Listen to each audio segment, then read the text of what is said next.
The Operations Committee meeting of June 3rd. So then the first action we have is that we have Rob Berneau and Brian Elsasser calling in, so I need a motion to allow them to join remotely. Dr. Blair and Mr. Phelan. All in favor with the sign of aye? Aye. Those opposed? All right. Oh, we're voting online? Oh, I'm sorry. All right. Megan keeps us in line.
We were waiting for votes here, so Brian and Rob, just a minute.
Wait.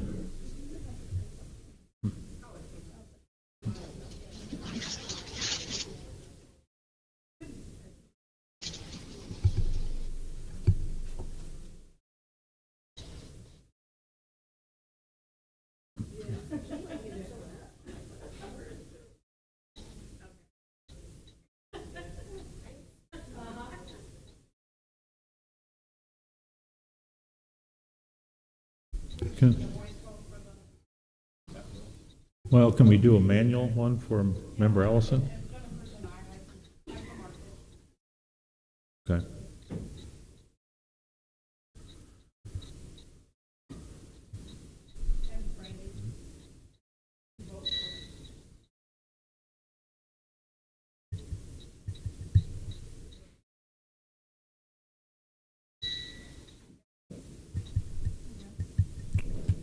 Okay.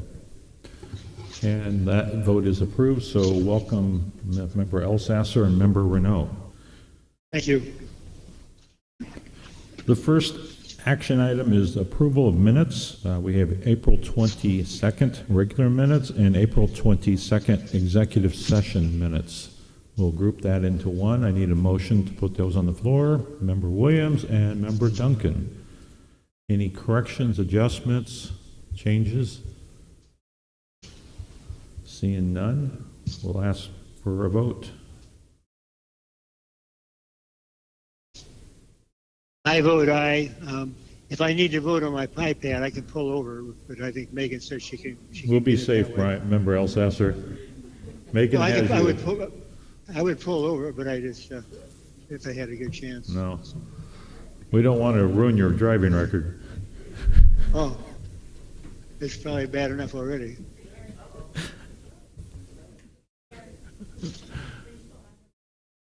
Just ask my wife.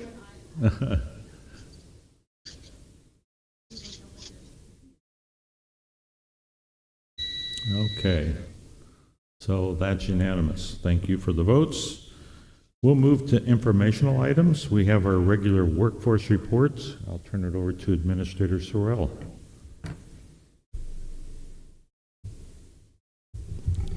Thank you, Mr. Chairman. Let me get to that page in the agenda. All right. So this is the May dashboard, which would be through activity through the end of April. Top third of the page looks at applicants and new hires during that period. It also compares to the prior year. A little bit of a broken record for the committee members, but for any members of the public watching, new hires in the month of April do not necessarily represent positions posted and applicants from the month of April, because the hiring process sometimes takes more than 30 days. Middle third of the page represents our workforce demographics as it compares to all of Peoria County from a geography standpoint. And then the bottom third represents separations during the period as well, and it has comparative data. Happy to answer any questions. Any questions from committee members?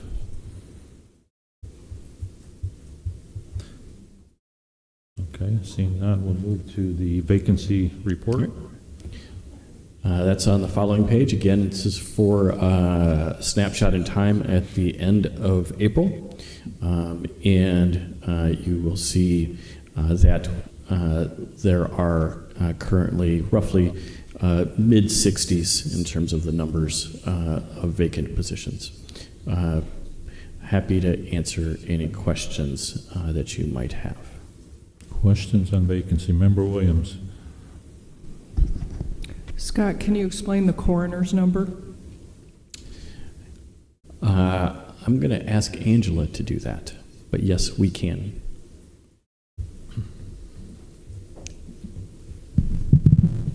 Sure. I think as we've kind of mentioned in the past, when we have some of those elected officials, the FTE maybe isn't necessarily bound by the board, but the budget is. So within the number of FTEs that he has, it has exceeded that number. But as far as we work constantly with finance and the coroner's office to make sure that those positions are all budgeted. So there's definitely money for all of those. All right, thank you. Any other questions from members? Okay, seeing none, we'll move to the next, and what's not on the agenda, but I asked Dr. Andre Allen to present an update, and I'll turn the microphone over to him.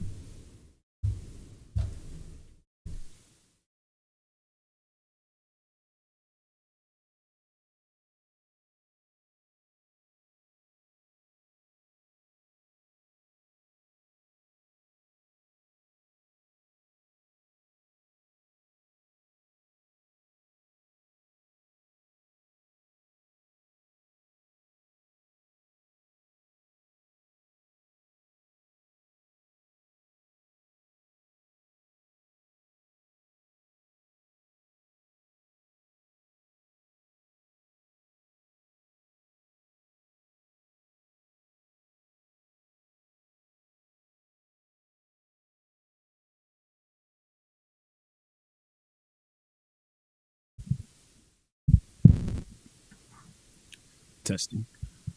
Good afternoon, and thank you all for having me today. Thank you, Mr. Chairman, for the opportunity to provide an update on our digital equity pilot. To provide a brief overview, the pilot began enrolling participants within Peoria County at the beginning of Q1 of 2025, and I want to talk about some of the progress that we've made since that period. In cohort one, we currently have 38 actively enrolled participants within the digital equity pilot. 37 of those participants live within the Comcast cable jurisdiction, and one of those participants lives within the Mid-Century Communications District. Participants represent a diverse range of county board districts, and you will see those illustrated below. We have representation from all participants except for County Board Districts 13, 14, 15, and 16. Cohort 2 update. So we ran into some challenges. Again, this is a pilot, so it's been a great experience to go through, but we ran into some challenges when it came to cohort 1. And so when we had the opportunity to open up the application to enroll additional individuals, we decided to make it so that those who wanted to apply for cohort 2, the caveat was they could not have existing broadband service.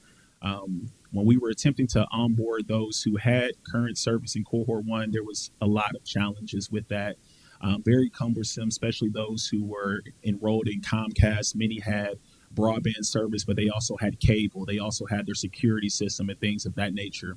And so our goal was to focus on a population of people within Peoria County that currently weren't enrolled and offer that to those to enroll them in our cohort 2. We have noticed, though, that many people within Peoria County, they have existing broadband services. That is something that we've realized in all of our outreach efforts, going to different community events and marketing the pilot. There was not many who did not currently have broadband access. We noticed that most people, their primary barriers are affordability, infrastructure limitations, which we've talked about specifically in our rural areas, and then ultimately quality of service. So unfortunately, because so many people do have existing broadband services, we will only have 2 individuals joining the pilot per cohort 2.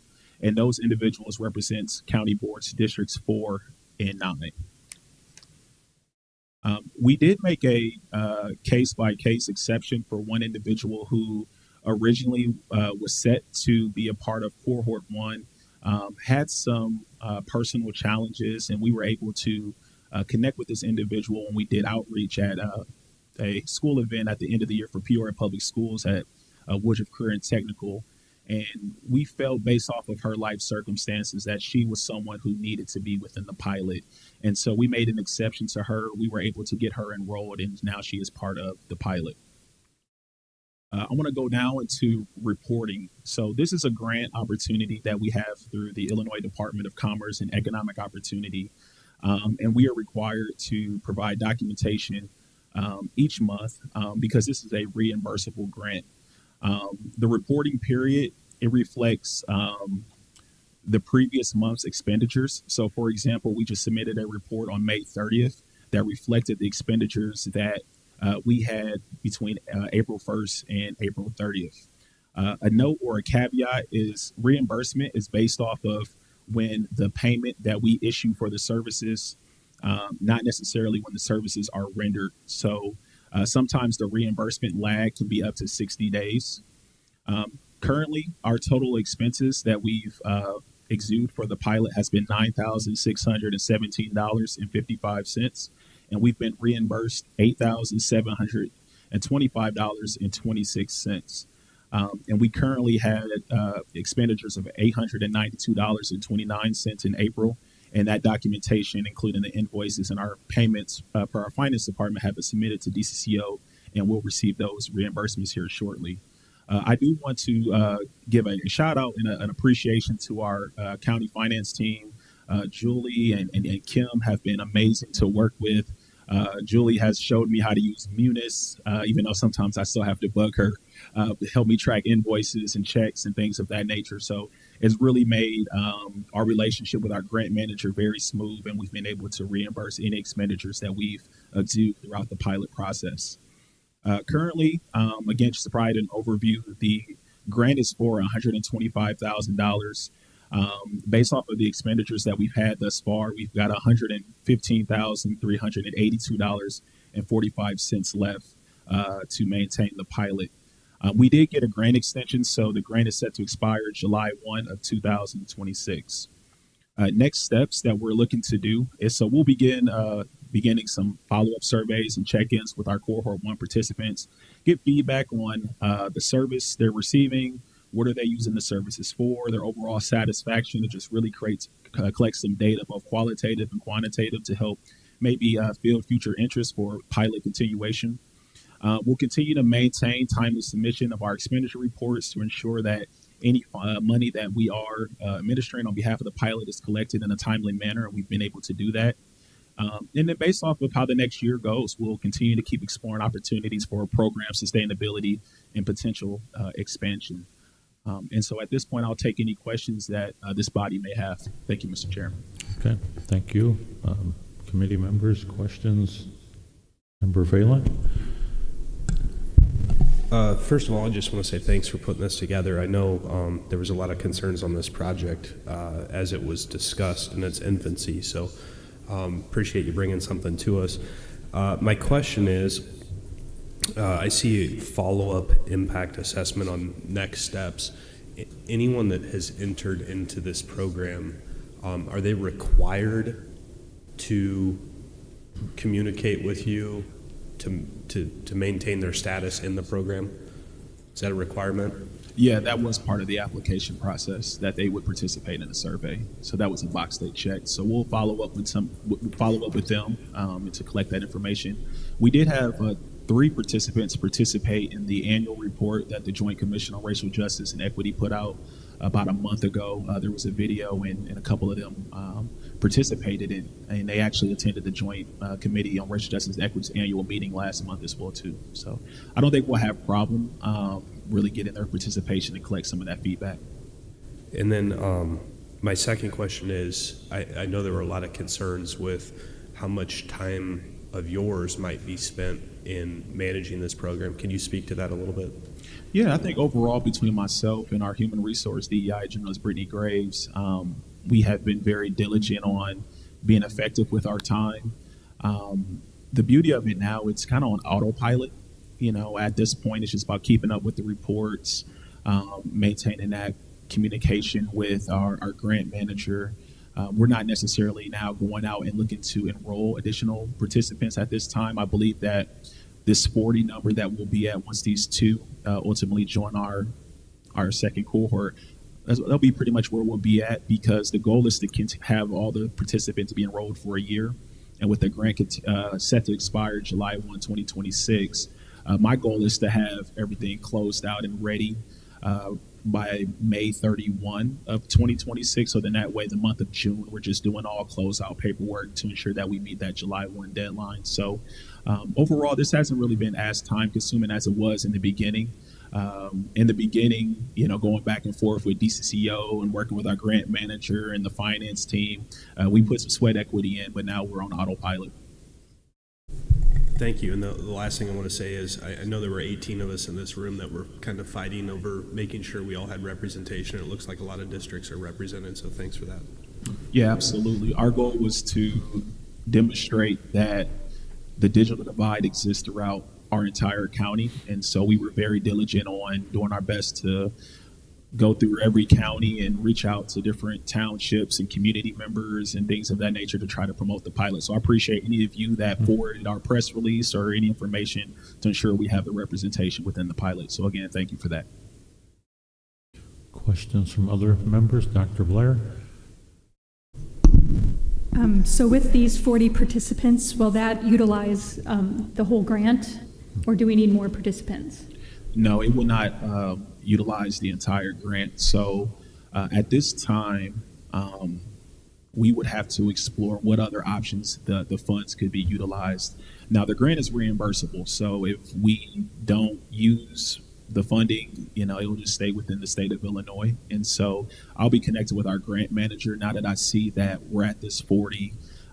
Cohort 2 application closed. We didn't have the interest that we hoped we would have, especially based off of that caveat of those couldn't currently have broadband service, and see if there are other opportunities that we can maybe make amendments to our grant agreement to possibly, expend the funds in a responsible way.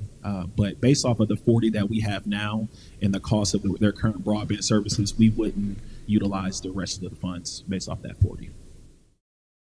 Okay, thank you. Any other questions?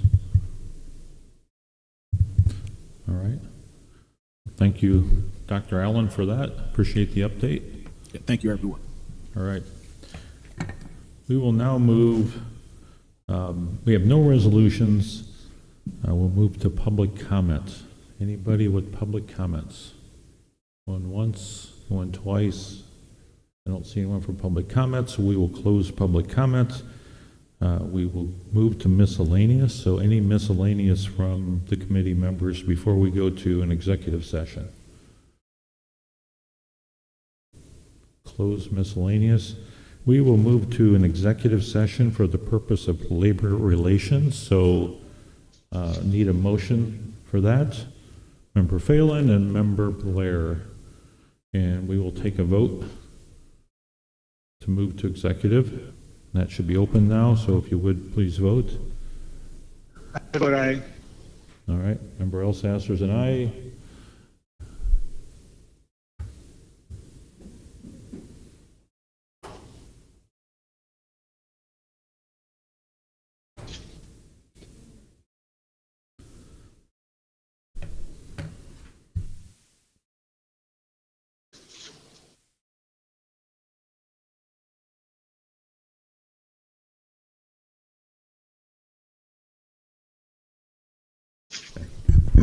And so that motion does pass.